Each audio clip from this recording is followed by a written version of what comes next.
Enjin Wallet app. The pros, the cons. The Enjin Wallet app is one of the most talked about wallets in the crypto and NFT space. But is it as powerful as it claims to be? Most people only see the surface sleek design, gaming tokens, and NFT support, but there's more beneath the hood. Let's break down the real pros and cons. First, the pros. The Enjin wallet shines because it's built with gamers and NFT collectors in mind. It supports a wide range of assets, including Enjin Coin, Ethereum, Bitcoin, and thousands of ERC20 tokens. More importantly, it's deeply integrated with the Enjin ecosystem, meaning you can manage blockchain-based gaming assets, trade NFTs, and interact with decentralized applications all in one place. Another major advantage is security. Enjin uses advanced encryption and a two-layer security system that ensures your private keys never leave your device. It even features fingerprint login and a secure keyboard to reduce the risk of keyloggers.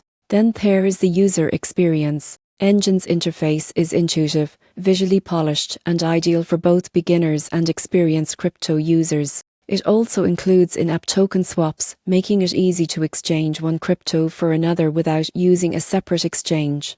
But let's talk about the cons, because no wallet is perfect. One drawback is that Enjin is mobile only. There's no desktop version yet, which can be inconvenient for users who prefer to manage assets on larger screens. Another issue is network dependence. Since it's so focused on Ethereum and the Enjin ecosystem, it may not be the best choice for users who want multi-chain flexibility like Solana or Avalanche support. Finally, while it's free to use, gas fees still apply when making transactions, especially on the Ethereum network, something that can frustrate casual users. In conclusion, the Enjin Wallet app is a secure, well-designed option that stands out for NFT and gaming enthusiasts. The surprising truth? It's less about trading and more about empowering digital ownership in the growing world of blockchain gaming.